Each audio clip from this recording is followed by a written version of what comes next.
Later. Taulapapa Brenda was the first female Attorney General for Samoa in 1997 up until 2006. She has over 37 years' experience as a barrister and solicitor, specializing in corporate and commercial transactions, civil litigation, as well as corporate and good governance. She also undertakes legal consultancy work in the Pacific region. Brenda has an interest in strong ethical leadership and chaired the Pacific Leadership Foundation and was a Pacific member of the Commonwealth Study Conference Board. She is an alumnus of the JFK School of Government, Harvard University Leaders in Development Executive Program. Brenda is also currently a World Rugby Judicial Officer and presided during the Women's Rugby World Cup in 2022 in New Zealand, as well as the Men's Rugby World Cup in France in 2023. She was appointed a member of the Order of the British Empire in 2024. Laua Fionga, please welcome.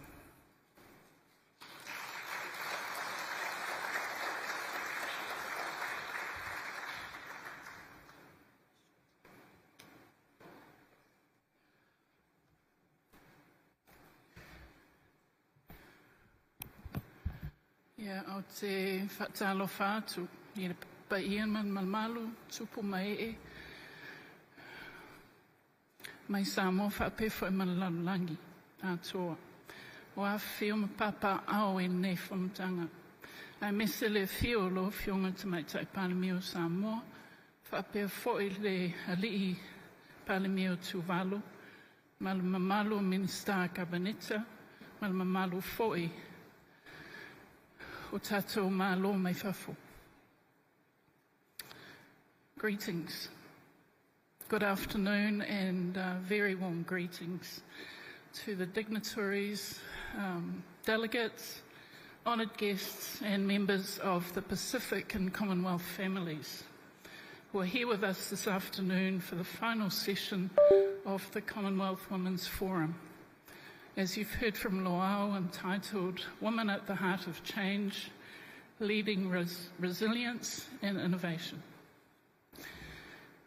This session is an opportunity to highlight what we have as a community of nations achieved given the pressing issues which face women, youth, children, people with disabilities, and also an opportunity to identify the lessons we have learnt from these many endeavours, as reported in the outcome documents of so many conferences and meetings that we've had, but also especially the SIDS meeting in May and the 50th Triennial Conference in July this year.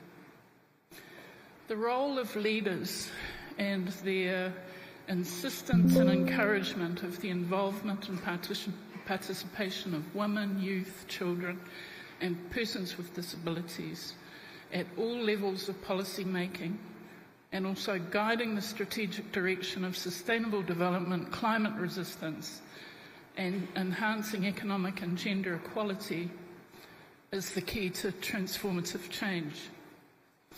This afternoon we are greatly privileged to be joined by two of the region's widely acclaimed and highly honoured change champions, who in their own special and unique way have led their countries, as well as this region and also the world, in demanding action and seeking change and illuminating the paths which should be taken to transform what is to what should be. It is my great privilege to introduce our esteemed panellists, the Honourable Fiamē Naomi Mataafa, Prime Minister of Samoa, and also the Honourable Feleti Benitala Teo, the Prime Minister of Tuvalu.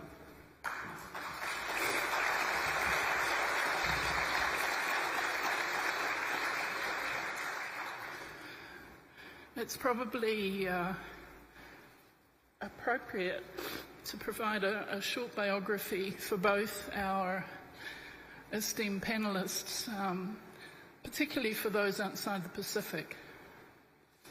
The Honourable Fiamē Naomi Mataafa is the first female Prime Minister of Samoa, a Samoan High Chief and one of the longest standing members of Parliament, Her Whatu Tuele Tua Samoa Watasi party won the 2021 general elections. She concurrently holds the portfolios of Foreign Affairs and Trade, Office of the Attorney General, Public Service Commission, Office of the Ombudsman, Tourism Authority, and the Ministry of Prime Minister and Cabinet. Excuse me. She was elected into Parliament for the first time in 1985 for the constituency of Lutawhanga, and was the first woman to hold a cabinet post when first appointed in 1991 here in Samoa, and has served as the Minister of Education, the Minister for Women, Community and Social Development, the Minister for Justice and Courts Administration, Film Censorship, Electoral Commission, and as the first female Deputy Prime Minister, as well as the Minister for Natural Resources and Environment. The Honourable Whia Mayor has represented Samoa and the Pacific region on the executive boards of UNESCO, the Commonwealth of Learning, and the Commonwealth Parliamentary Women's Committee. She completed in 2012 a 6-year term as Pro-Chancellor and Chairperson of the University of the South Pacific. A strong advocate of women's development, she has been a long-standing member and current President of the Samoa National Council of Women. She established the Women in Leadership Advocates, WINLA, a public sector women's leaders group, and in 2018, while holding the portfolio of Minister of Natural Resources and Environment, launched the Women in Climate Change Initiative, of which she is a patron. The Honourable Prime Minister has held the title of Whia Mayor since 1977, which is the ranking title of the district of Lutawhanga, and is the head of the Ainga Salivalasi clan.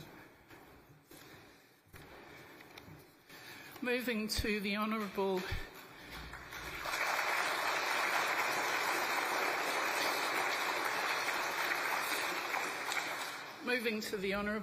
Feleti Bentala Teo, OBE.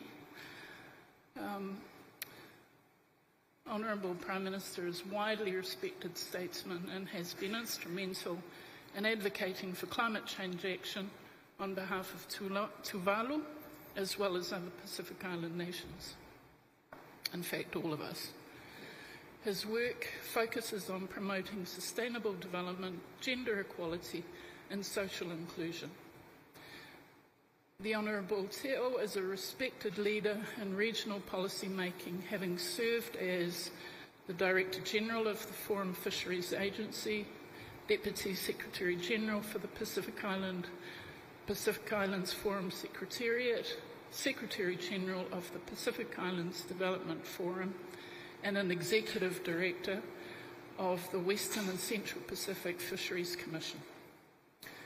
Prior to his regional public service, I'm proud to say that I worked with Prime Minister Teo as a fellow Attorney General when he was Attorney General of Tuvalu, and he was the first law graduate for Tuvalu in 1986 and is a proud alumnus of Canterbury University.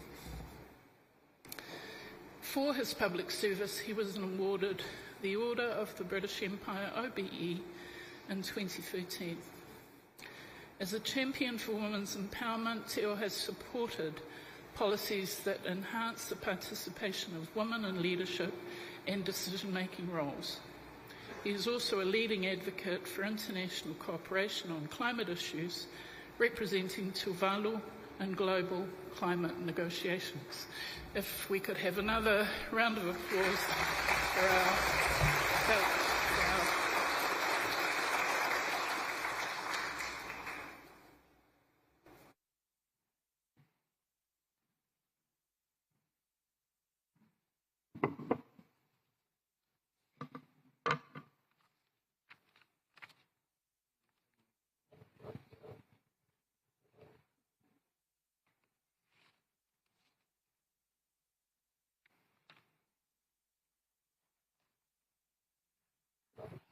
So I guess this forum is a little different from the others because it takes the form of a conversation. And I know that many of you have attended many meetings and conferences over the years, and we get to this last session and it's about, are we there yet? This session is unique because we have two of the most esteemed leaders in the region who will comment on, answer questions, and reflect upon where we've been, where we're going, and what has to be done to achieve the aims that we all have in terms of gender equality. So I wonder if I can start with question 1. I apologise in advance. I realise it's only the Speaker of Parliament that can limit the speeches of members of Parliament, and I'm very scared to be in a position where I have to say 5 minutes only, but it's 5 minutes only. So if I could start with the first question, and that's about the global lessons that we've learnt, for example, from the SIDS conference outcomes earlier this year in May, the lessons that we've learnt and the things we need to do coming from the 15th triennial meeting in Majuro only a few months ago in July.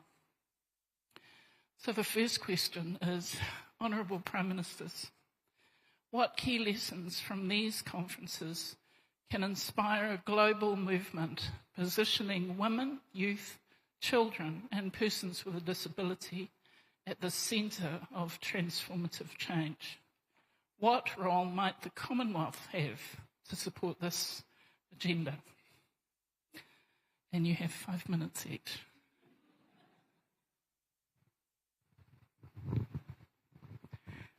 Thank you very much, Taulapapa, for those introductions. Talofa and good afternoon, everyone. Malo soifua. Can you all say talofa since you've been here for at least a day? Talofa. Thank you very much. So we're probably all more familiar with the SIDS meetings. The last one being in Antigua and Barbuda. The prior one, of course, was here in Samoa. Perhaps most of you in the Pacific, you will be familiar with the triennial women's meetings, but these are the Pacific regional meetings for women. And like many other regions around the world, it is here where, as a region, we come together and track the progress of gender development, and to follow through with some of the key conventions and international agreements that have been undertaken for women's work. Given that we have 5 minutes, I'm going to try and keep it to a script so I don't go over time. In terms of the Commonwealth, we represent a third of the world's population. Almost half of the world's population are women. And of course, many more are children. And a significant proportion, perhaps a growing proportion, have disabilities. But the fact remains that all citizens have the potential to contribute to the sustainable development of nations and countries. It's been said here in the Pacific, although I don't think the Pacific has a special condition, that perhaps we have so much more work to do with women. But the point has been made again and again internationally in the women's development work that we are half of the human resource, and that nations are made poorer by not utilizing that resource. Apart from anything else, biases, discrimination, and so forth. But the fundamental fact is this is, the human resource that is available to us. So these meetings that have been noted, we look at all our citizens, and especially the marginalized sectors, women, children, and people with disabilities.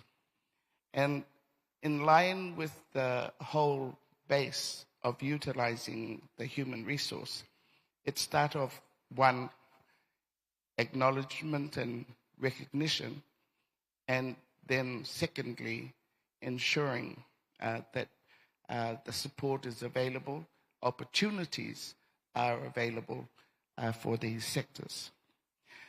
Samoa has over the years, since 1990, ratified the Convention on the Elimination of Discrimination Against Women, the Convention on the Rights of the Child, and the Convention on the Protection of Rights of People with Disabilities.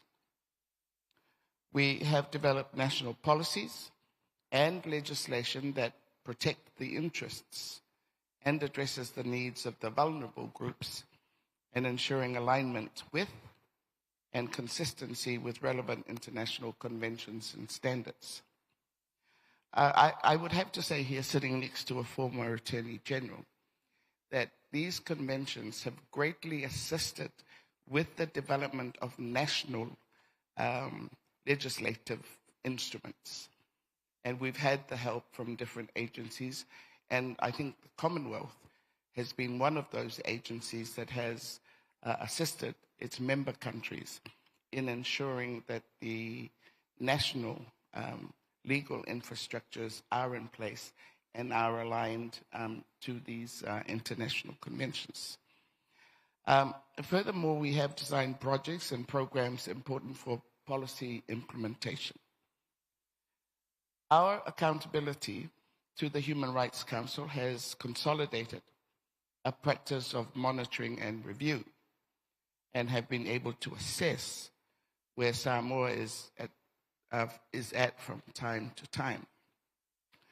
So all of us have the experience of making our reports back in terms of the SDGs that have been set. I would have to say that as the hosts of SIDS in 2014 with the Samoa Pathway, one of the great lapses in that undertaking was the absence of a monitoring and evaluation mechanism. Now, one would have thought, in our long journey with development work, that monitoring and evaluation infrastructure would have been well set. So coming to Antigua and Barbuda and the Abbas agreement now, this is one of the things that we really wanted to ensure was in place so that we could track the development and the impact of development efforts for the small island developing states. We have learnt to consider how we can institutionalize meaningful consultations and inclusive stakeholder participation, which are crucial in shaping policies and facilitating a rights-based approach that can bring about transformative change. I'm sure many of us around this room, myself included, when I first started going off to all these international meetings, first of all, most of the time you had to find your way around these meetings. Secondly, try to understand the agenda and how that might be aligned, with what you were wanting to find out and achieve at those meetings. So I think for many small developing states, we have, small administrative entities. It's quite difficult to keep track and, to be up to date with developments, especially with the international fora. So I think this is a significant part of our journey as small island developing states. From the 15th Triennial and the 4th SIDS Conference, there was clear reaffirmation of the important role that women play in ensuring ambitious climate action and also building resilience at all levels. In Samoa, our village women's committees are in the forefront of conservation practices and the general well-being of their communities. Measures are in place that improve women's access to healthcare, education, and representation in public life to strengthen their adaptive capacity, enabling their societies to better adapt to the effects of climate change and other changes. Particularly on the role of the Commonwealth, the organization has many flagship initiatives that support the empowerment of women, children, and persons with disabilities. The approach to effective implementation requires a better focus and prioritization of expertise and financial resources. At this point, I must say that the representation of small states in the Commonwealth family is significant, 33 out of 56. And it is one of the platforms that lends itself to supporting the particular needs of small island developing states. The outcomes from the CHOGM Forums process must be integral to program planning and implementation initiatives, particularly where they are premised on rich diversity of experience and best practice. I might stop there.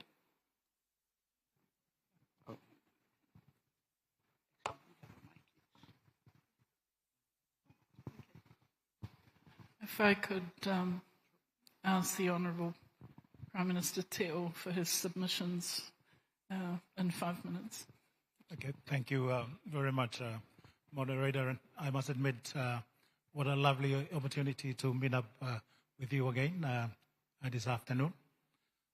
Let me also admit that it is indeed a privilege and honor for me to share the same stage with Prime Minister Fiame, who, in my respectful opinion, is the embodiment and a testament to the Pacific's steady progress in advancing women leadership.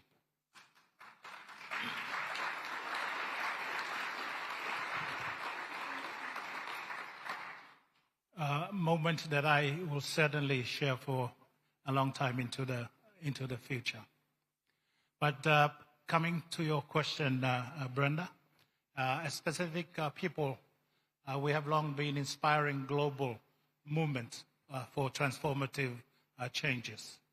Our collective actions, our cultural approaches, our deep connection to both people and the environment has enabled us to inspire, innovate, and encourage global changes.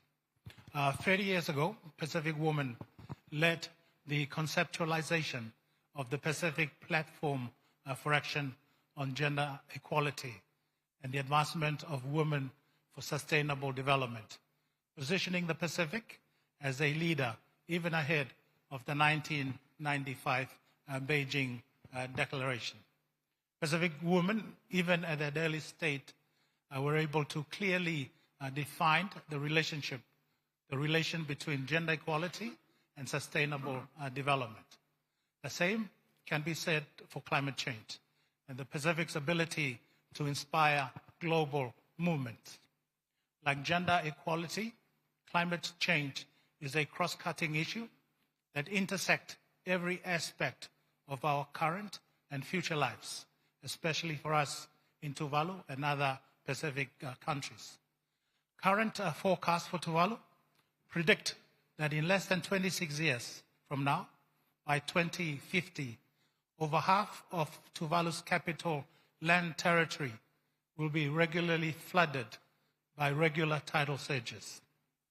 50 years later, in 2100, over 90% of Tuvalu's capital will suffer the same fate.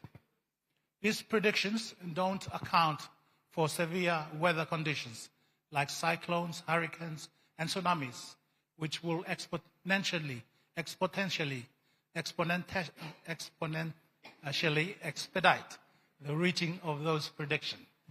Therefore, sea level rise is the greatest existential threat to the survivability of Tuvaluans and Tuvalu's own future statehood if sea level rise is not halted and Tuvalu's coastlines' resilience and adaptability to sea level rise are not appropriately reinforced. As a region, the Pacific continues to have an active and prominent role in securing ambitious outcome in international climate change negotiations and influencing the development of international customary laws on climate change and climate change-induced sea level rise. At the Pacific Women Conference, moderator that you earlier referenced, ministers used the Pacific Platform for Action to reflect on the Pacific's progress in implementing the Pacific Leaders Gender Equality Declaration, the Beijing Declaration and Platform for Action, and the 2050 Strategy for the Blue Pacific continent. The conference is our regional accountability mechanism for progressing the rights of women and girls in all their diversity. At the end of the conference, the Pacific leaders agreed to increasing investment in gender-based violence prevention, addressing technology-facilitated gender-based violence, and improving women's decision-making in health and reproductive rights. The conference also highlighted how the Pacific has led the world in calling for climate justice, recognizing the unequal and gendered impact of climate change. Pacific small island states are particularly affected, with women and girls in all their diversity bearing the greatest burden of this impact. The climate crisis adds to women's burden as primary caregivers, affecting subsistent food sources and the marine environments that sustain their community, and exacerbating existing inequalities in health, education, and access to livelihood. Climate change, gender equality, and other cross-cutting themes, such as economic development, continue to be central to discussions at the International CITES 4 conference in Antigua and Barbuda. And as I mentioned at the CITES 4 conference, the Antigua-Barbuda agenda for CITES has been charted, and now is the time to act. We will continue to call upon all nations and all people to work together to build a resilient, just, and equitable future, securing a sustainable legacy for the future. As One Pacific, we will continue to inspire global action for climate justice and gender equality, putting women, youth, children, and persons with disability at the heart of transformative change. My take-home messages from the conference that CITES and Pacific women are not just vulnerable populations in need, but they are leaders and vital contributors to our resilience. In terms of the role of the Commonwealth Secretariat, I will elaborate further in one of the last questions. But just to make a couple of points here, I think the Commonwealth Secretariat will do better to connect well with Pacific Island countries and territories in leveraging efforts for gender mainstreaming in national government. National policies, including processes and infrastructure, and anything government do must be cognizant of their impact on men, women, and boys. I also think that the Commonwealth must also support the collection and analysis of critical and requisite gender-based data that provide reliable evidence to monitor how countries progress in the implementation of their commitment towards gender equality. Moderator, I will elaborate further on some of those points in another question, but thank you. Thank you very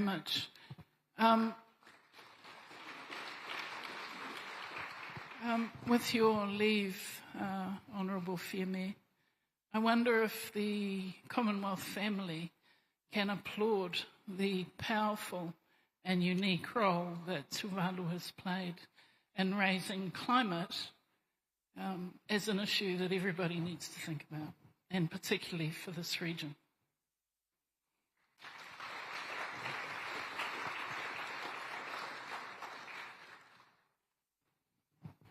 Question 2. Our 2 Prime Ministers have been very naughty in terms of their timekeeping, but I'm hoping that that will improve over the next 3 questions. Prime Ministers, the Pacific Leaders Gender Equality Declaration was endorsed in 2012 and recently affirmed at your Leaders Forum in 2023. As you mentioned, Honourable Teo, 2024 is also 30 years since the Pacific Plan of Action, PPA, the first regional instrument for promoting gender equality, was adopted. If I could ask both of you, 12 years on and 30 years on, what have the Pacific leaders delivered for gender equality for the Pacific through these declarations and the work that preceded them? Shall I start off? Well, compared to 30 years ago, the women's advances in managerial positions and professional occupations have increased significantly. Sadly, and notably, less for representation in parliaments.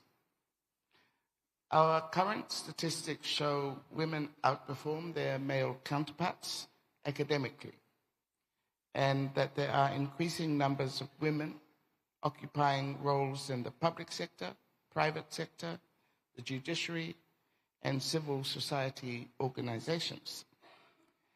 The Pacific Leaders Gender Equality Declaration highlights the continuous priority the Pacific has given to gender equality.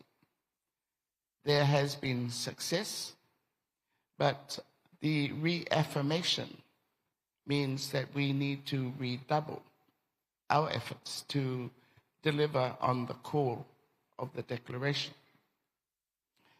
These would include effective and durable partnerships, looking at dedicating recurrent and new resources, as well as enhanced collaboration for greater policy coherence to progress gender equality and social inclusion at all levels.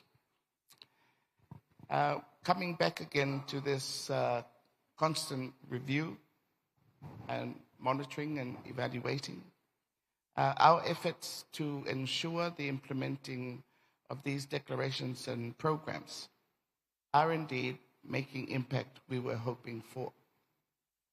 So it's really about keeping track and filling in the gaps, or noting where we haven't made any progress. There must also, though, be recognition that where women in leadership examples are bound, due recognition must be accorded. And it's not always in the boardroom, or for that fact, in Parliament. We all know how strong women's leadership are in our lives in different sections and sectors. That's 5 minutes.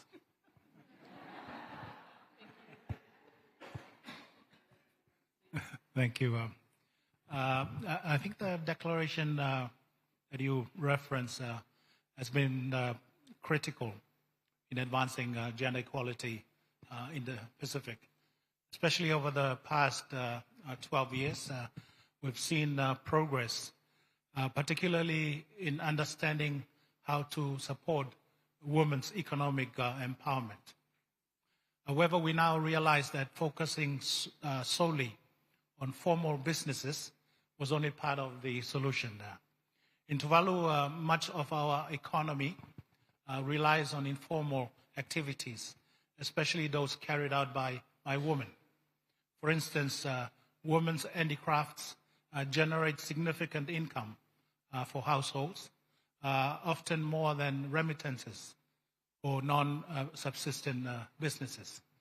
These activities are vital to our local economy, yet they remain informal and largely unsupported. Since the adoption of the declaration, there has been a regional push to recognize and invest in these cultural industries, which can drive economic growth without harming our fragile ecosystem. We are also working with partners like the Pacific Community, SPC, to explore women's role in traditional sectors such as fisheries. Studies across the region, including in Tuvalu, show that women play a critical role in these sectors, yet their contribution are often overlooked. Given the increasing number of young men leaving Tuvalu to work abroad, we must invest in the women who continue to maintain our traditional livelihood. I also noticed that there is a growing conversation in the Pacific about unpaid care work. The Pacific Leaders' Gender Equality Declaration, which was revitalized in 2023, identified unpaid care work as a critical issue for advancing gender equality. The declaration recognizes the economic and social contribution of unpaid care work, which is predominantly carried out by women, and emphasizes the need to reduce, recognize, and redistribute it. This recognition is a key part of the broader goal of ensuring women's full participation in economic development and decision-making process. We cannot build resilient economies without recognizing and valuing the unpaid care work that women provide in their homes and community. This work has economic value, benefiting both families and the nation. Our exchange systems, rooted in solidarity and equity, significantly enhance our collective well-being and resilience. Women play a vital, though often unseen, role in this system. In the Pacific, our lives are not solely defined by paid employment. It is only part of our existence. This balance, deeply embedded in our way of life, is a source of our true wealth and resilience. Our strength lies not in adopting external economic models that may bring financial wealth, but weaken our social and cultural wealth. By adopting policies to reduce, recognize, and redistribute unpaid care work, we can empower women to earn better incomes and secure their financial future. And this is vital not only for gender equality, but for the resilience of our entire economies. Thank you. Thank you very much. In terms of question 3, very often the statements which are made at conferences and meetings are very general. Question 3 is an opportunity to hear from a giant in Pacific and global leadership in terms of the Honourable Fiamē. And this question is for you, Honourable Prime Minister. As one of only 2 female heads of government leaders in the Pacific, what are your 3 key messages to aspiring women leaders based upon your own personal experiences?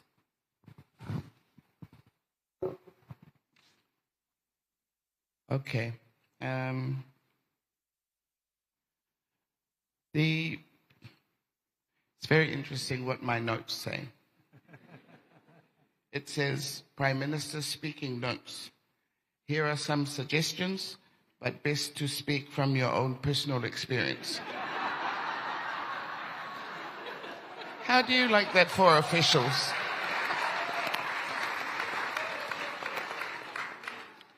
Well, I think,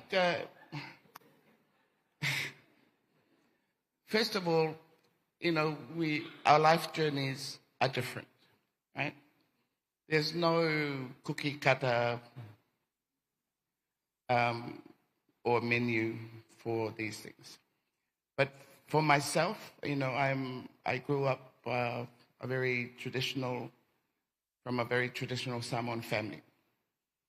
And in that traditional context, we understand our role, our function, our place.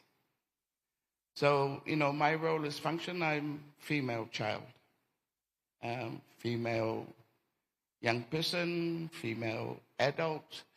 And then later on in life, I acquired a title. The name Fia Me is actually a chieftain title.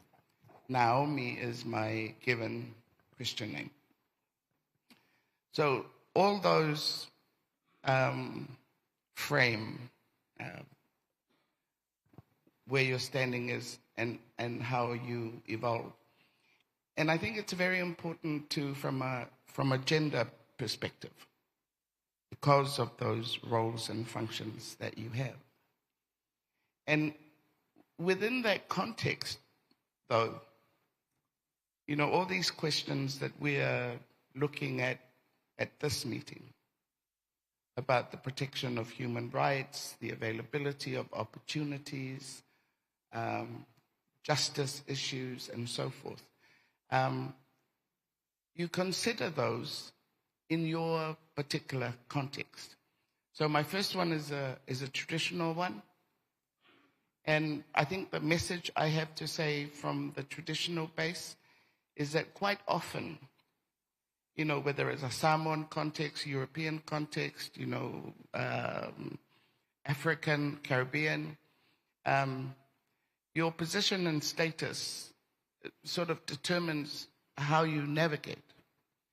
Now, often role and function goes hand in hand with status, right? And there are dialogues and conversations around, especially status, that is where you are, and you can't say this, you can't do that, etc., etc. But in the Samoan context, you first of all say, okay, I acknowledge my position and my status, and I'm respectful of that. But these are the issues which, occupy me, which worry me, which I think we should talk about. You start off with your family, your village, and then your broader communities. So the point I want to make there is sometimes there is misunderstanding between role and function and status that gets in the way of delivering messages and having open dialogue and understanding of circumstances. The second thing I want to say is that I also have a background in non-government organizations, especially women's organizations, and that has been a very formative situation for me in my life in becoming a leader. It refined through those associations. It refined my thinking, about all the issues across the board. And I really do have to acknowledge that. And I think it has become a strength in my later life as a political person and as a representative of a community or a constituency, because I came through those two quite significant life bases. In terms of politics, I'm very mindful of the time. I'm often asked, what would be your advice to women? And this advice is not only for women, but for anyone who wants to get into public life. You have to be, 1, interested, 2, engaged, and 3, committed. It's not one of those things where you think, it's a really sexy job, to go away and sort of be the face or the voice. You actually have to come from a place where you have engaged, you've learned through that engagement, and you represent through that engagement. The other thing about women is that we have such low representation by women here in the Pacific, and it will remain low as long as more women do not put up their hand to say, I want to step up and, perform this role. It's an issue of confidence.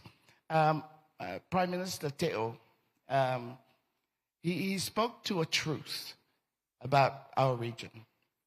Because of our level of development, the traditional roles that women play, especially in the care of their families and in their community, takes priority to stepping into that, sort of public life and representation.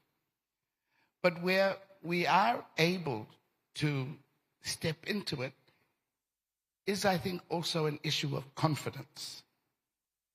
Women, not only in Samoa, but around this region, are so confident in their role and functions, in their leadership capacities, in their communities, and so forth.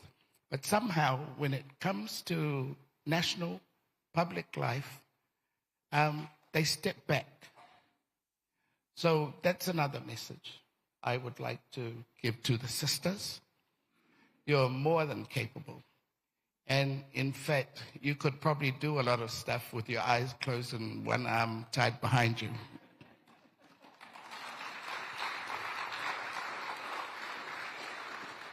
I think that's my 5 minutes. Thank you. Thank you, Femi.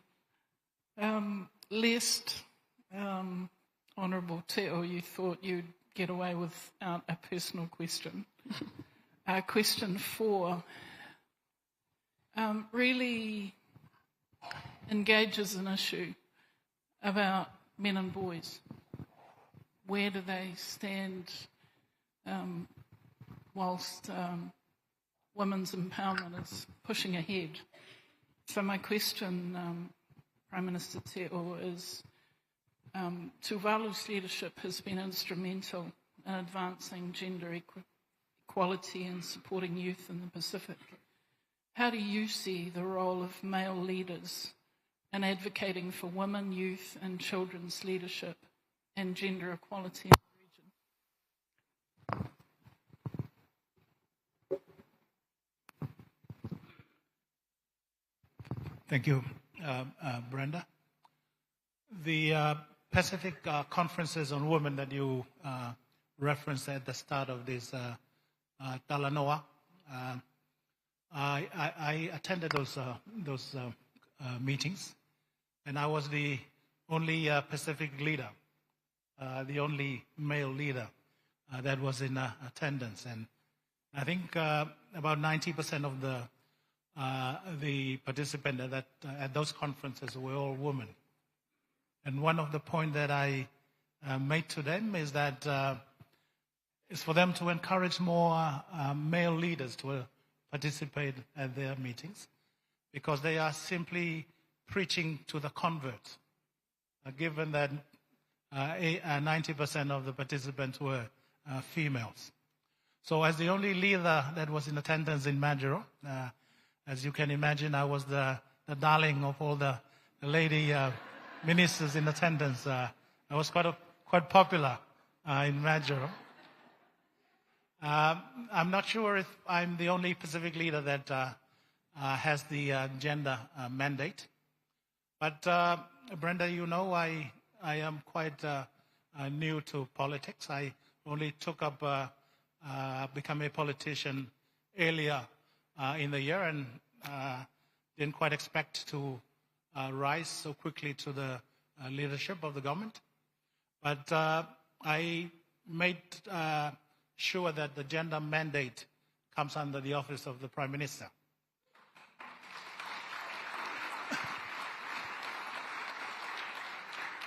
And that was done strategically because I truly value the centrality and cross-cutting impact of the issue of gender equality on Tuvalu's national strategy for sustainable development. And I think no other better place to house it than in the office of the Prime Minister. This may also be a reflection personally on my previous role and my regional engagement in the advocacy for gender equality and parity in the Pacific regional architecture in the various roles that I was privileged to have held. So I am a firm believer and a strong advocate that men, individually and collectively, have a genuine role in advancing gender equality and in the empowerment of youth and persons with disability. In my humble view, this is not a matter about being a male champion of women's rights. It is simply a matter of courtesy and respecting women. Women that are your mothers, your sisters and daughters, and rendering the necessary support for their desire.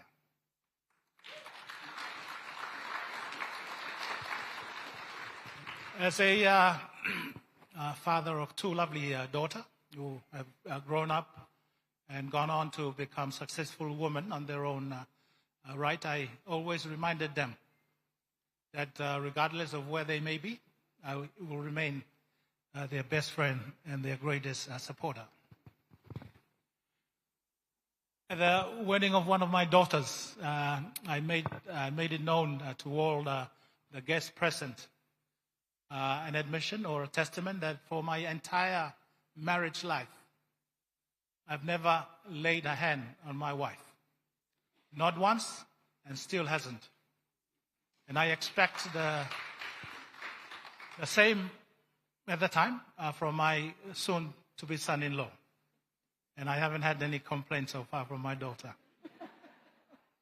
My point, moderator and ladies and gentlemen, is that the culture we developed and nurture at home is the one that our boys and children will exhibit to the rest of the world.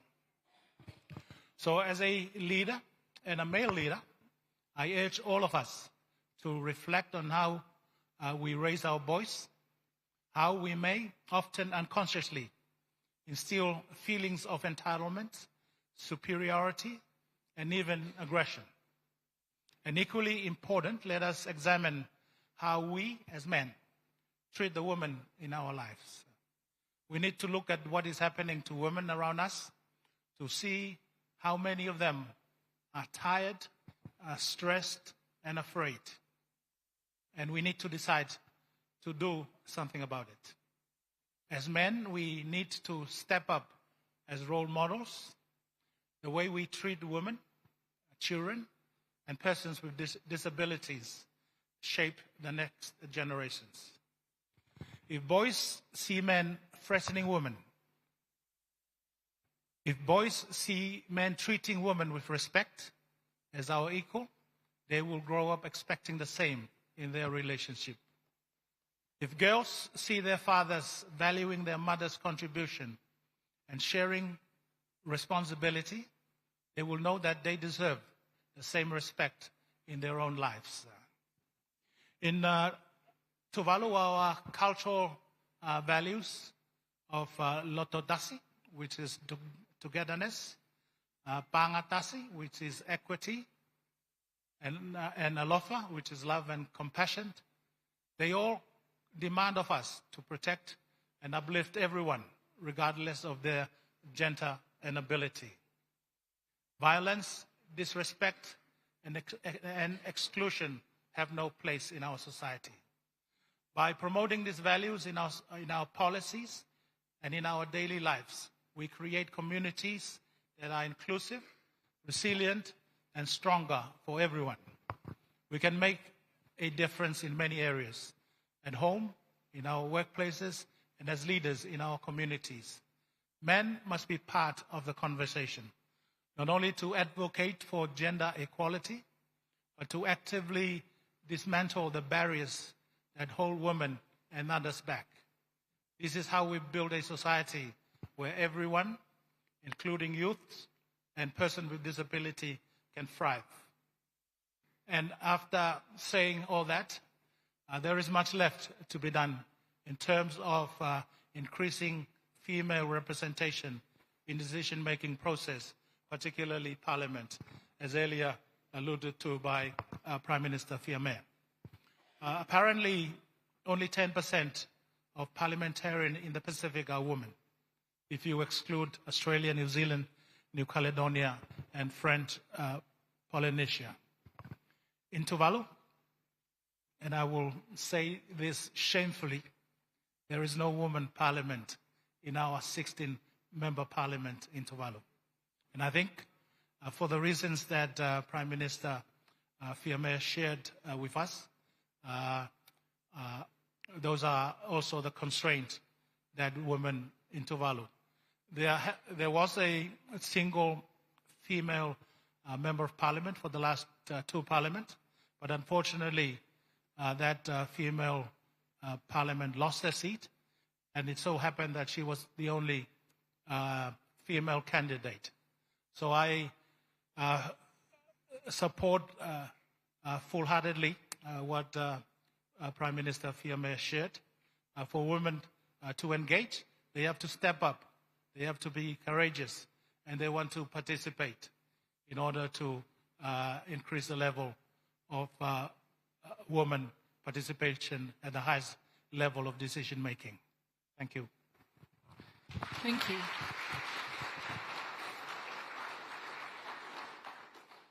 I think you've heard two very personal commentaries on the issues that are before us.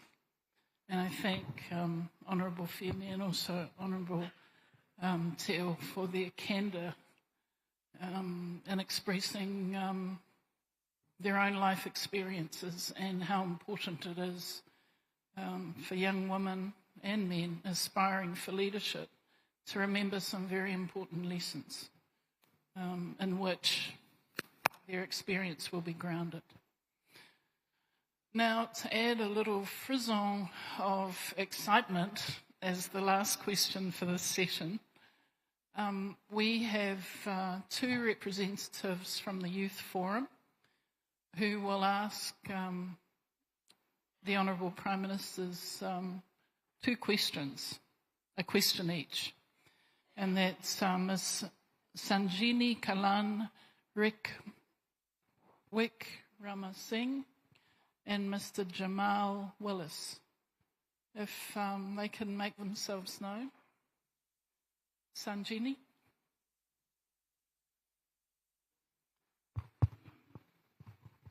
Thank you. Very good evening, everyone, and Honourable Prime Ministers. So I'm Sajidi, a youth delegate from Sri Lanka. My question is, what kind of actions your government has taken to make policy decision-making spaces more inclusive and equal, especially for marginalized groups like youth, women, LGBTIQA, disabled communities? And it's sort of twofold. So the second question is, what is the role governments play or should play in tackling stereotyping by the public of marginalized groups? We can especially see this in voting behaviors. So what is the role do you think the governments have to tackle this kind of stereotyping of public? Thank you.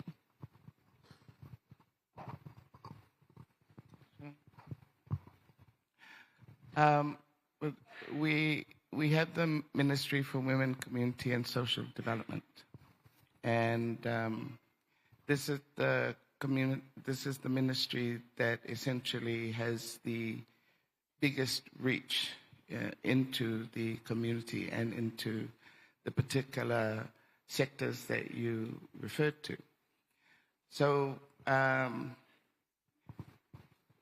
we, as a government, we've come in since 2001, and our policy is to raise the distribution of benefits to the communities through organizations, through business, through private sector. And it's really through organizations where we have that outreach and have the opportunities to dialogue. There are also specially set up advisory groups from those sectors who work with the ministry in developing their policies. So that's one way, I think, to respond quickly to your question. What was the last bit, Sanjay? So what's the role of the government in tackling the stereotyping that the public has? Right. Yes.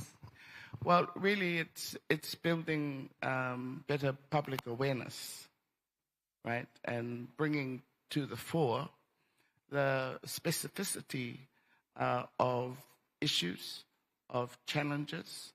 But I think fundamentally the point I spoke about, the utilization of the full scope of human resource that is available to the country. And, you know, whether it's gender, whether it's age, whether it's capabilities of people, you know, it's building that awareness and also demonstrating through channeling of resources to say to the general public, you know, we're walking the talk and we want people to appreciate the value of the work that's been done. Thank you. In the context of Tuvalu, we do have a national gender equality policy, which was relaunched early this year. It has a Tuvalu name. It's called the Bangatasi policy. But that national policy provides a national framework that purports to facilitate the mainstreaming of gender inclusiveness, in the principle of inclusivity. The main challenge that we have in Tuvalu is that it's all well and good establishing a national framework. But if you lack the capacity to monitor the process of how the goals and objective of the national policy, then it's a pointless exercise. And the main deficiency in terms of our capacity is the lack of data. And this is one of the issue that I hope the Commonwealth, in conjunction with some of our regional partners like the Pacific Community, could help Tuvalu and other Pacific Island countries in developing their collection capability of collecting those data.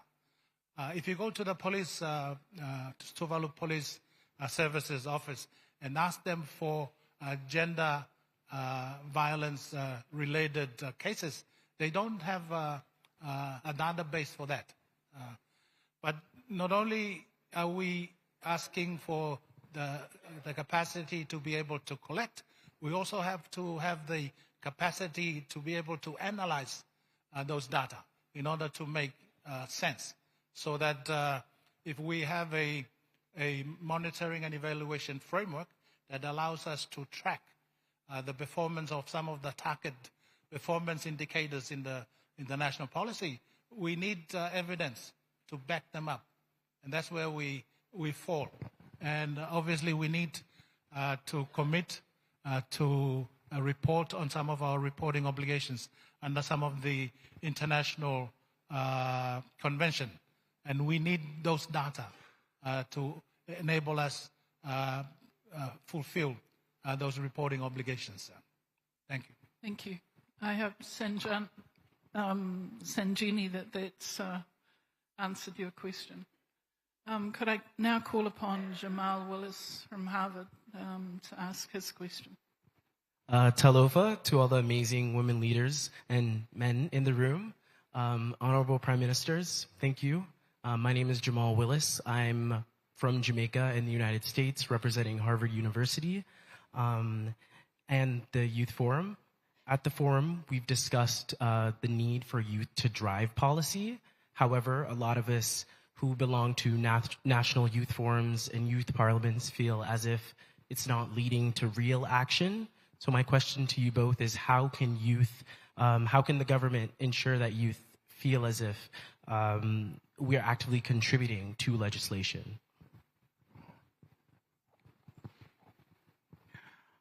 Well, perhaps we can have a little conversation.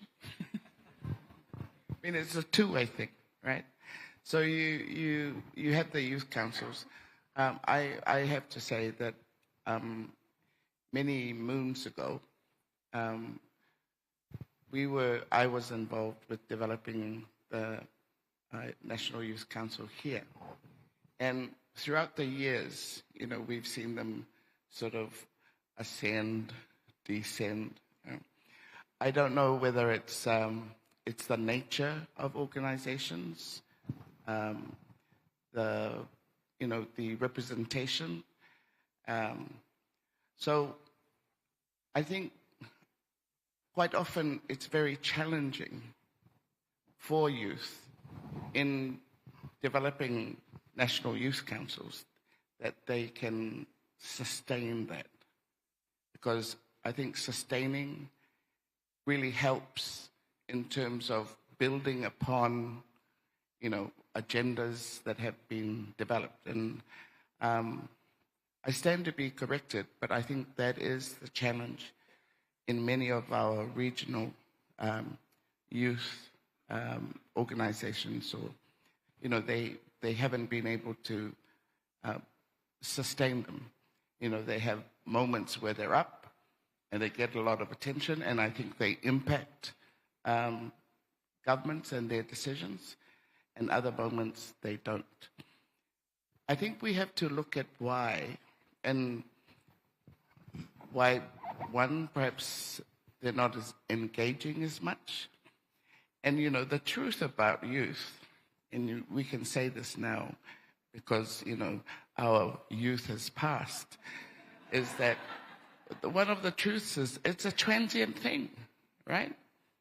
So you're talking about it now and you move on, and you don't know about the next lot coming along, whether they're going to pick up on what you thought when you were a youth leader, whether it's valuable to them, or perhaps the issues have changed, and so forth.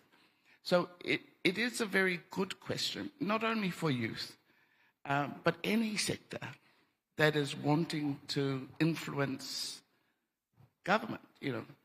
What's the strength of it? How do you, bring in, what's the influencing factor that is missed from time to time? So a lot of it is organizational in nature. The other things too, in the early days of the Youth Council, a lot of them were church-based. So within that sector, you're seeing a separation of the church-based and the more secular. So it's all those kinds of things. But, I think as governments, we do look to the representation from different sectors. The private sector, of course, being the one that seems to have been there for, for as long as governments and the communities have worked together. I'm not sure if I've been helpful to you, Jamal, but I'm just sort of telling it as it is, I think, and how things are happening. Just recently, here in Samoa, you as a government would say, okay, we value non-government or community-based. We have to have that separation. More recently, I'm seeing the ministry for women who are a community organization. They're almost sort of like taking over the organization of those. And I'm going, oh, no, I don't think that's, you're supposed to be building the capacities or working with that partnership to ensure, first of all, their independence as opposed to what, a government agenda might be. So it's a fluid situation. I think one last comment I want to make, Brenda, is that I went to Rwanda for the last CHOCOM, right? And we all know about Rwanda's history, the genocide. And it's only one generation ago. So I was really sorry I didn't do more reading on Rwanda. Because when I got there, I had a different picture. It had experienced this very traumatic period in their history. People had been killed. People were sort of divided. We arrived there. It looks like a developed country. It's peaceful. And from then what I learned was that, one, there was real reconciliation. But two, the utilization of human resources, especially their women and their youth. My takeaway from Rwanda as a small island developing state is that utilization of all the resources that are available to us and to encourage that.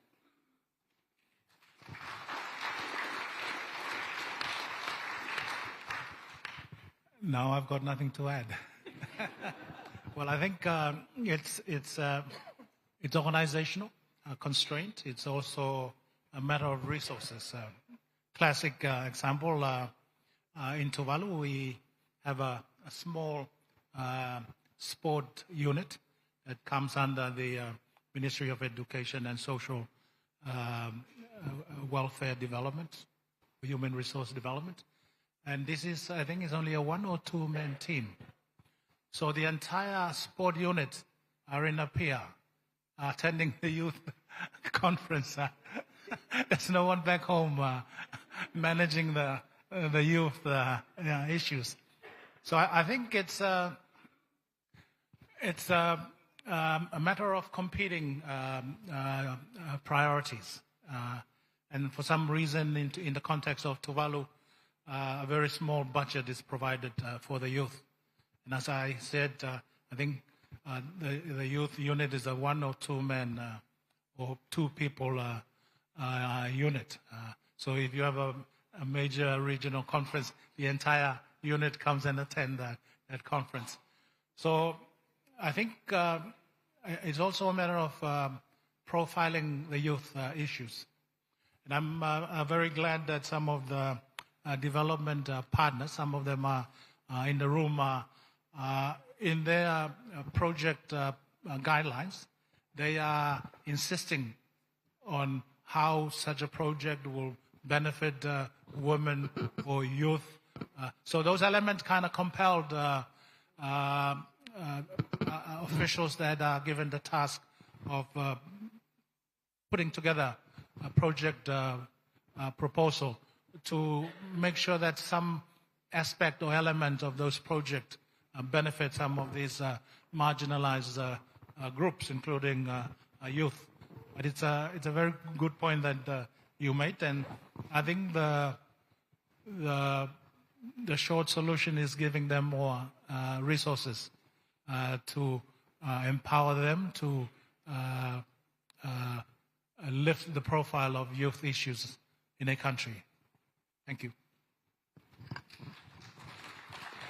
Thank you, everyone. That was the last of the questions for the session.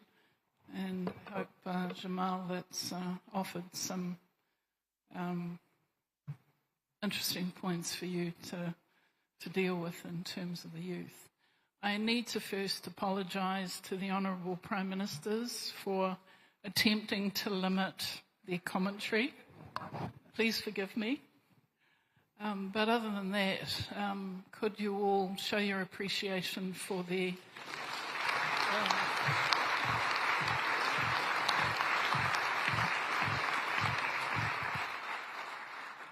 I think I speak on behalf of the assembled family to say thank you for honesty, candour and tips for new players. So with that, that brings the session to an end. The Honourable Se'o and I will retire to the floor, leaving Honourable Fairmere to launch something very special in the next few minutes. And so if I can ask the Chief Executive Officer of the Ministry of Women and Community Development, Loau, if she would come and take over.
Talofa lava. As we mark the conclusion of the two-day Commonwealth Women's Forum, we celebrate the launch of the Resilient Spirit Portraits of Samoa Women Warriors Initiative. This initiative serves as a powerful and fitting finale, honoring the women who have shaped and continue to shape our nation. These women are the embodiment of resilience, strength, and leadership, the very pillars of Samoa's progress. This moment is a testament to the legacy of service and dedication that these women represent. As the Samoan proverb reminds us, o le ala I le pule, o le tautua. The path to leadership is through service. May their stories and contribution continue to inspire future generations.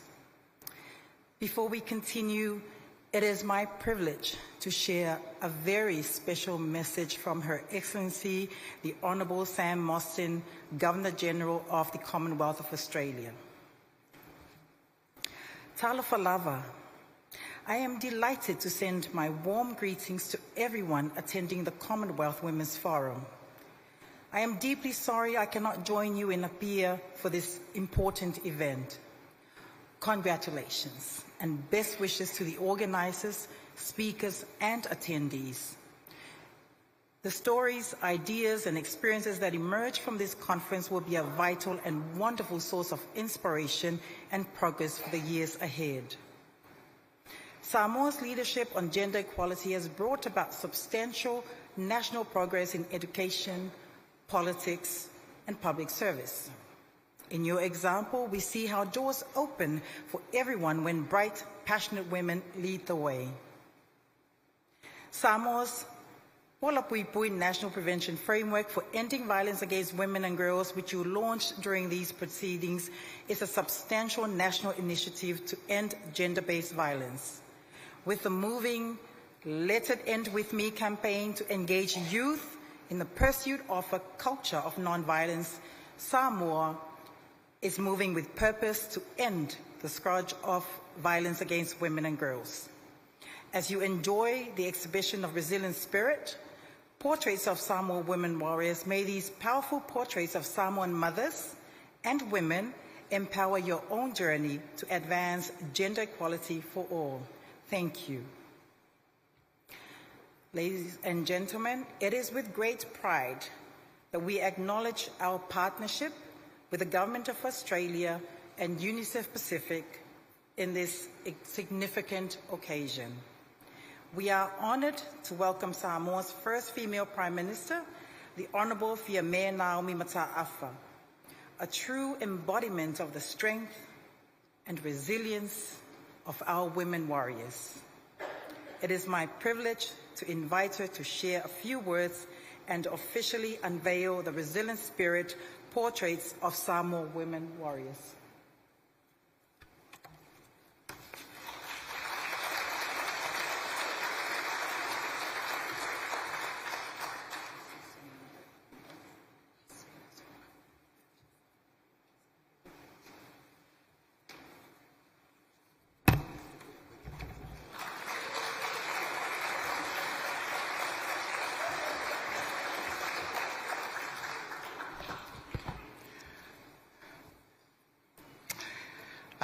Today, we gather to honor and celebrate the remarkable spirit of Samoan women. Women who have overcome challenges, broken barriers, and woven their legacies into the heart of our nation. It is with pride and reverence that I unveil the Ia Whae Malama, Resilient Spirit, Portraits of Samoa Women Warriors initiative. This honors the women who have shaped our past, sustain our present, and will lead us into a future of strength and equality. In unveiling these stories, we do more than recount history. We amplify the voices of Samoan women who have been pillars of resilience, wisdom, and courage. These 12 Samoan women warriors, selected by the Ministry of Women, Community and Social Development, reflect the essence of who we are as Samoans. In the coming days, 18 more warriors will be revealed, each contributing to Samoa's journey of progress. While we celebrate these women, they symbolize many others who have led with vision and grace. This initiative highlights their contributions, but does not diminish the impact of countless women whose leadership continues to shape our nation.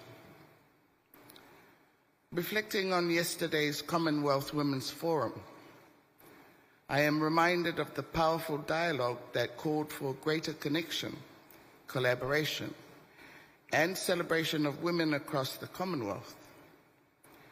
It reinforced the need to unite and continue our shared work in promoting gender equality, not just as a goal, but as a lived reality.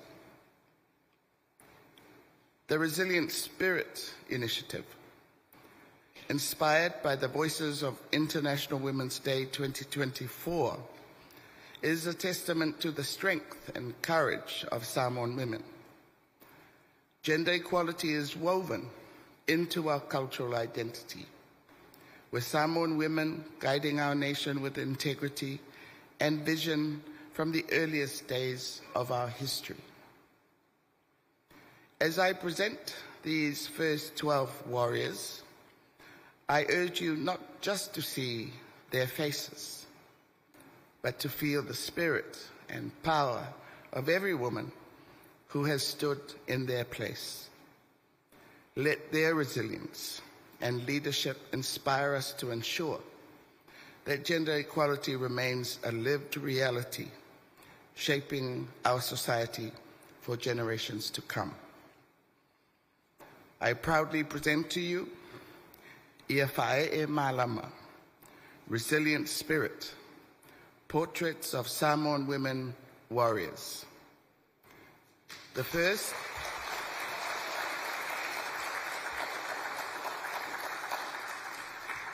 Toa Salamasina Tamato Maliatoa.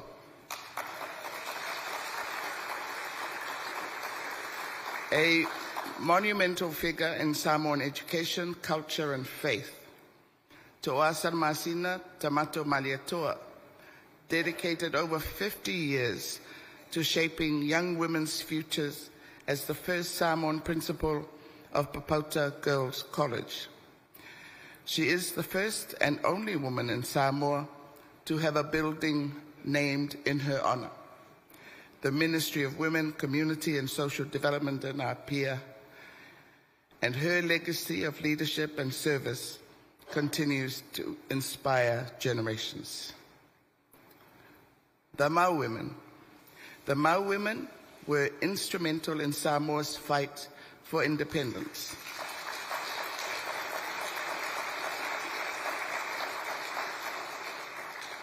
Leading peaceful protests and advocating for justice. Their courage continues to resonate, inspiring women to take active roles in social and political movements. Ngā whanua. Ngā whanua is the legendary war goddess of Samoa, stands as a symbol of strength and strategic brilliance. Her leadership and prophecies continue to inspire women to embrace resilience and bold leadership in modern Samoa.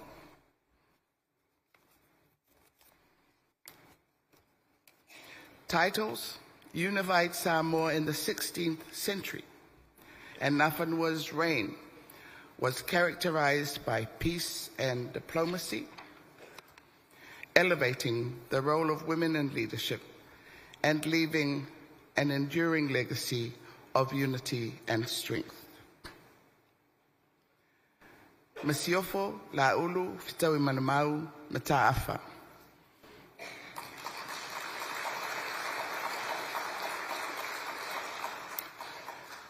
She was Samoa's first female High Commissioner to New Zealand, was a staunch advocate for women's rights and education. Her relentless pursuit of gender equality and empowerment has left a lasting impact on generations of Samoan women, and she also happens to be my mum.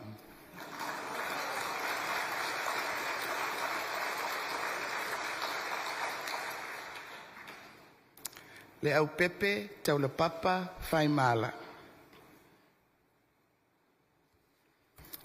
Le au pepe was Samoa's first female parliamentarian and deputy speaker, broke ground for women in governance, and her legacy in promoting gender equality and justice in Samoan politics and law continues to inspire.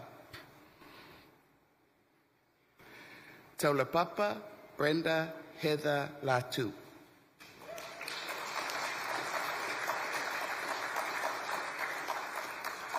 Samoa's first female Attorney General, is known for her unwavering commitment to legal reform and justice.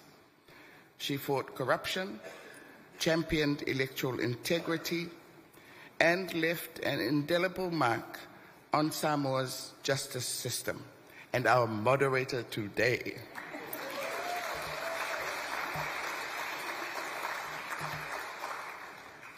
Dr. Fanafi Aiono Letangaloa.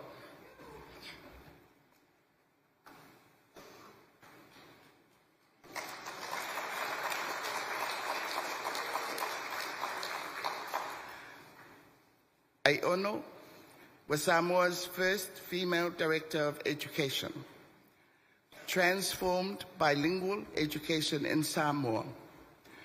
Her pioneering work in preserving Ngangana Samoa, Samoan language, continues to shape Samoan education and cultural identity. Ele Opelonge.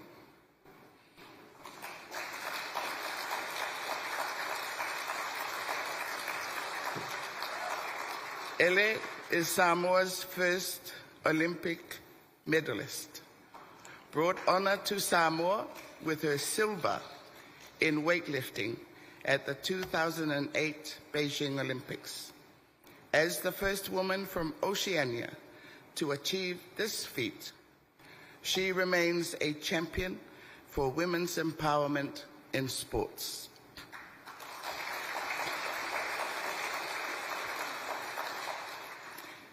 Siliniu Lina Chang.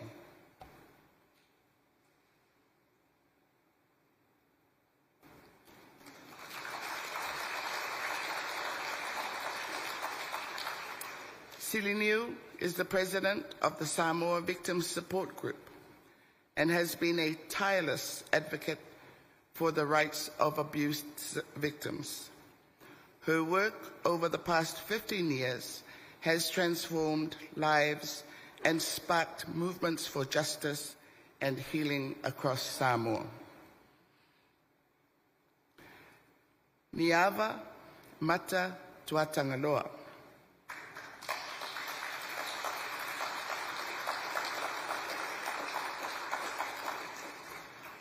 Niava is Samoa's first female district and Supreme Court judge, is a pioneering force in the judiciary. Her dedication to justice and equality continues to pave the way for women in law, symbolizing strength and perseverance. Finally, I would like to express my sincere gratitude to our partners, Australia and UNICEF. This partnership goes beyond today's event, as these portraits will form the basis of a two-part documentary and a book to further honor and document the incredible contributions of Samoan women. Together we are celebrating the past, present, and future of Samoa's women. And we are proud to have your ongoing collaboration as we tell these stories to the world. Thank you. Soifua Mayamanuia.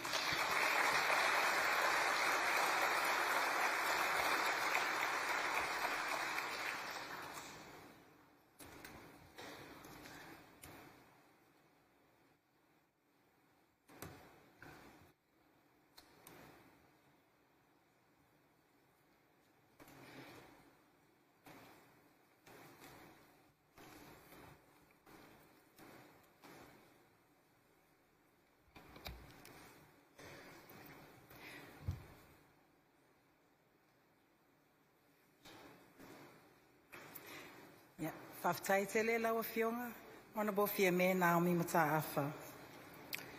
Before we get into the next very special presentation, I'd like to call upon the photographer, Hugh, please, to do the final photo of the day.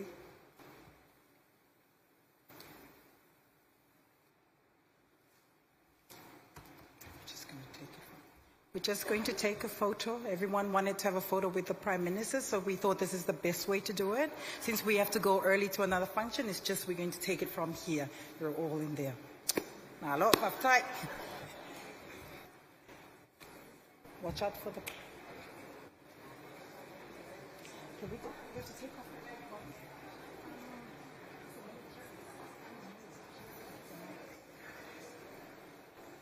Can you dance here? Are you okay to dance here? Okay, when are they fine?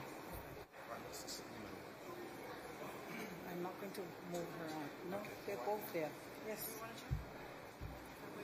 Oh, do you want a chair? Do you want to stand on the chair?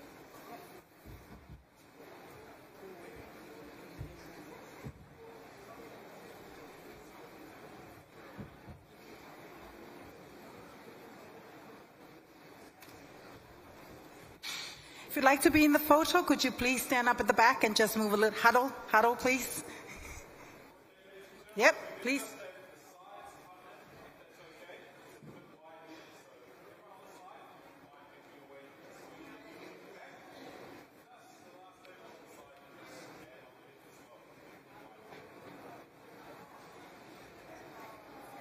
Itswalo.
Ready? No need to move.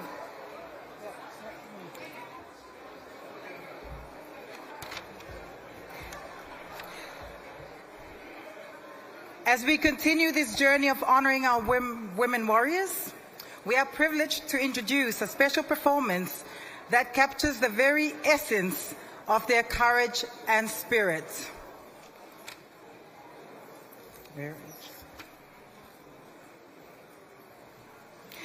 Introducing Fortino Moimoana Shranky, who is the Cultural Officer for the Resilient Spirit Samoa Women Warriors Project. She's also the reigning Miss Pacific and the former Miss Samoa 2023. Thank you.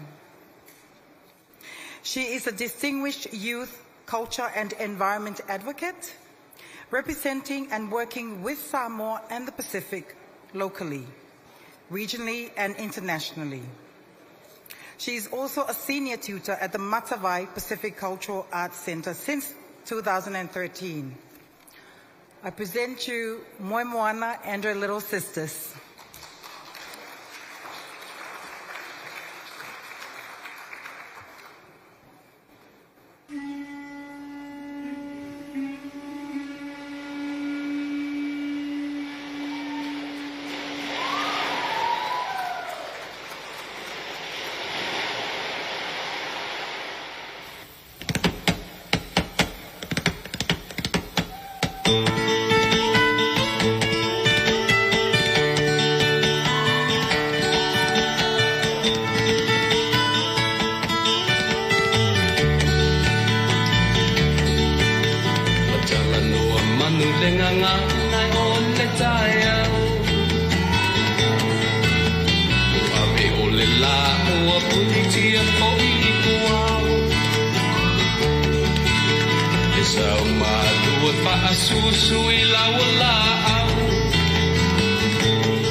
folasia I malae le malosi o lo umana o ua kilini a mano ma I lunga o kuao se ia tu o le fetua o tau sangi mai manu o le maveao le ilia ina upu e a tamama pei o au male fiu I fafati o unei matare fiu I va ai a wele alofa ua tau aso I le masiasi.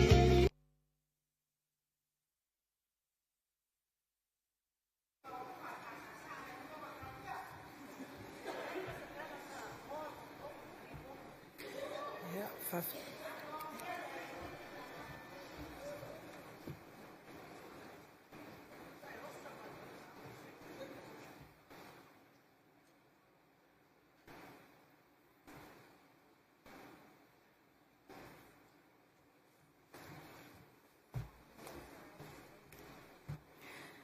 Did you enjoy that?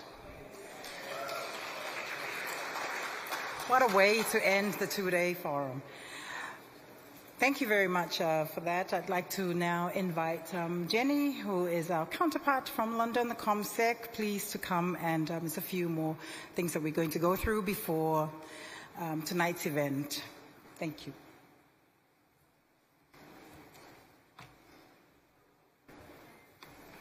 So how do I follow this? And I think the answer really is briskly. So I won't take a very long time. For those of you who don't know me, my name's Jennifer Numgill. I'm head of the Gender Division at the Commonwealth Secretariat, and it has been an immense pleasure to work with Lo'au and her team to lead the preparations for the Commonwealth Women's Forum. I really want to take this opportunity to thank everyone who's made the time to join us. You know, I'm both personally and professionally immensely grateful for your time, wisdom, and generosity in sharing your experiences with us. In my team, we take the question of solidarity for gender equality very seriously. And I recognize that we bring multiple experiences, contexts, abilities, identities, and perspectives to the discussion. These are all important and reflect the complexity of life in a highly diverse grouping of countries that makes up the Commonwealth. Therefore, it's been absolutely imperative to hear from you, all of you, to understand a little of this complexity. Now, I am supposed to offer you a summary of the last 2 days, and I'd prepared a lovely summary, but I recognize that we're running quite late. So I think just a couple of reflections from my side. You know, we've had wonderful discussions on leadership. We've had amazing perspectives that women leaders from right across the Commonwealth have provided. You know, I think the question of why women should lead, why women should be in positions of leadership have been exemplified really clearly this afternoon with the Honourable Prime Minister here in front of us. And I think the thing that we took most clearly from this discussion was that gender equality and women's empowerment is actually good for everyone. It's not only for women, it's for everyone in our communities and families. And I think there is no clearer antidote to the pernicious idea that gender equality has gone too far than to recognize that it's good for everyone. So I must thank our leaders who've spoken. I must also thank all of you who've contributed to discussions on gender and climate change, on digital inclusion, on women's economic empowerment, and on ending gender-based violence. You know, all of these are issues that plague every one of our countries. They are not unique to one or another. And I really thank those of us who've made the time to share their experiences, because in this idea of solidarity for gender equality, we recognize that one solution is not going to apply for all. I must also thank my colleagues from the Pacific regional organizations, because we've had such an immense pleasure in learning from them about the ways in which regional organizations and cooperation can collaborate to strengthen gender equality. And I really hope that our other regions and sub-regions of the Commonwealth have taken this to heart. Lastly, I think on the question of leaving no one behind, we've had the most amazing discussions this morning, recognizing that only when we listen to women, girls, and other underrepresented groups can we identify and respond to their needs, such as financial inclusion, gender-responsive legislation, the collection of good quality data. I think, the importance of listening to people who represent these groups is absolutely vital, and I do hope that we'll take this forward. I think finally this evening it has been such an immense honor to have with us the Honourable Prime Minister of Samoa, Fiame Naomi Mataafa, and the Honourable Prime Minister of Tuvalu, Feleti Teo, taking the time to join us in demonstrating commitment to gender equality and women's empowerment at the very highest levels. We could not ask for more committed or dedicated leaders. We're deeply honoured by their presences, and we could only urge a similar commitment from all 56 of our heads of government. Surely this alone could help move mountains. I think, to round out this evening, it is my immense honour to invite our Deputy Secretary General of the Commonwealth, Dr. Arjun Sadhu, to offer some final closing remarks before we move on. Thank you so much.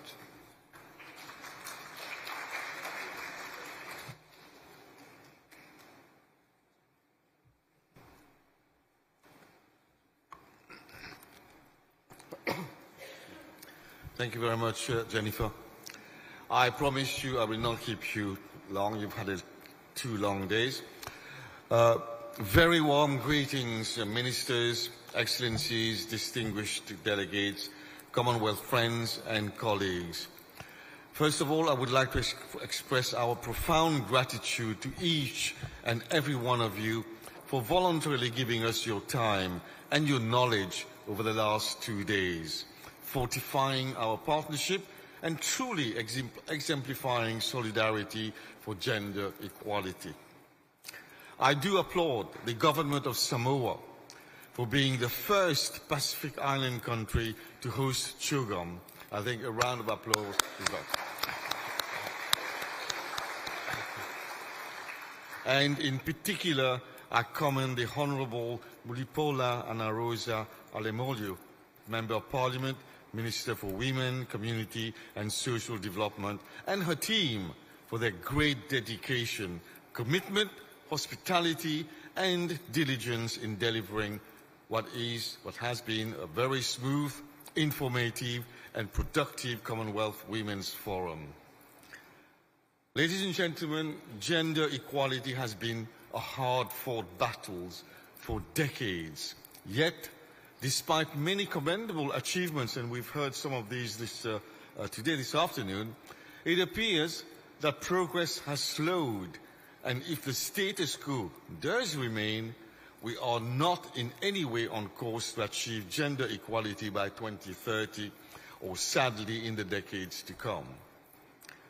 So the theme for the Commonwealth Women's Forum nevertheless highlights that advancing gender equality is a collective effort involving a diverse range of stakeholders, both globally and within individual countries. Over the past 2 days, discussions have emphasized that solidarity and partnership are essential principles in order to achieve lasting progress in gender equality and women's empowerment.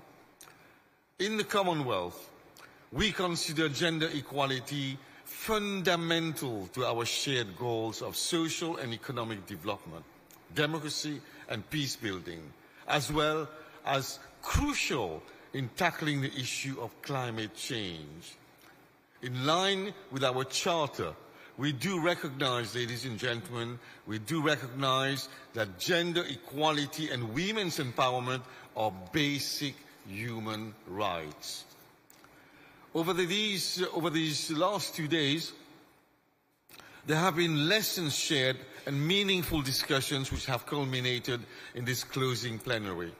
I am delighted that the sessions of this Women's Forum created an opportunity to learn from our esteemed speakers and engage in sessions that examine the vital role of women and girls across all sectors of society. I am even more delighted at the high level of support demonstrated in the presence of the Honorable Prime Ministers of Samoa and Tuvalu this afternoon.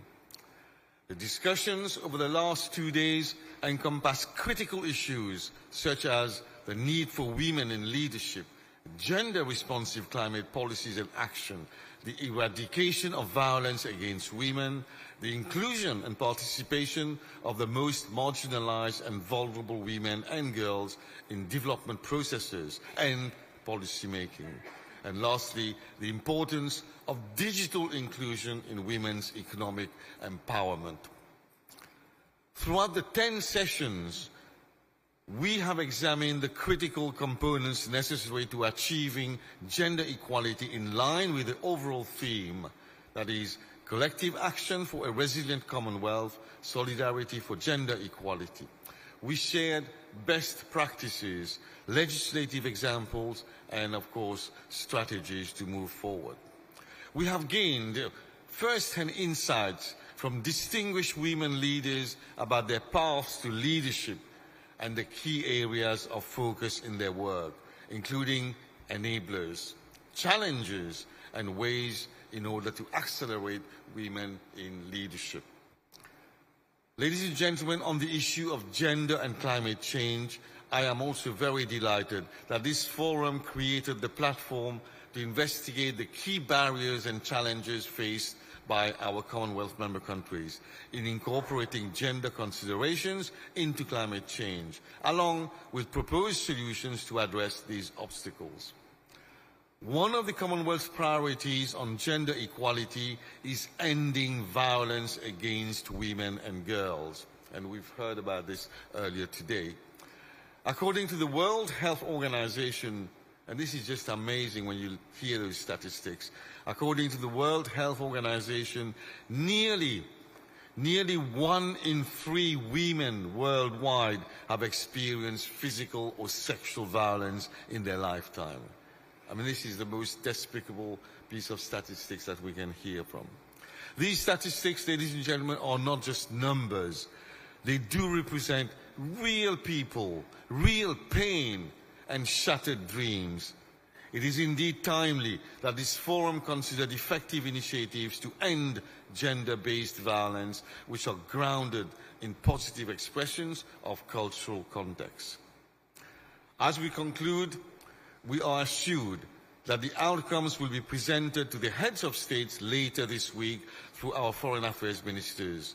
Furthermore, a very comprehensive record of this forum will be included in the official CHOGM documentation. This gathering of committed individuals, all of whom are diligently working towards gender equality, has reaffirmed a very powerful truth. When we unite in our aspirations, our learning, and our collective efforts, we have the capacity to transform the lives of millions of people for the better. Your dedication, your commitment will inspire confidence in the strength of our continued partnership and support. Let us end by quoting the words of Honorable Mulipola Anorosa Alemolio, MP, Minister for Women, Community and Social Development, Samoa. And she says, this forum is not just a place for discussion. It is a call to action. Together, we hold the power to drive meaningful, lasting change across the Commonwealth and across the whole world. We know none of the Sustainable Development Goals 5 targets for gender equality and women empowerment are on track. This needs to change, and the change has to start now. There can be no more delays, no more excuses. The recommendations you've made together will guide our 56 Commonwealth countries in taking bold action to pronounce 2030 as the expiry date of gender inequality. And that is a promise. Robust action on their recommendations will make sure all women and girls across the Commonwealth live with dignity and safety, with their full rights respected and with equal opportunities guaranteed. Together, as a Commonwealth family, we can achieve gender equality, a fundamental pillar for fulfilling the aspirations of the Commonwealth Charter in fostering free and democratic societies and promoting peace and prosperity for all. Finally, ladies and gentlemen, excellencies, by prioritizing gender equality and empowering women and girls, we can build a more inclusive and sustainable future for all of us. Thank you very much.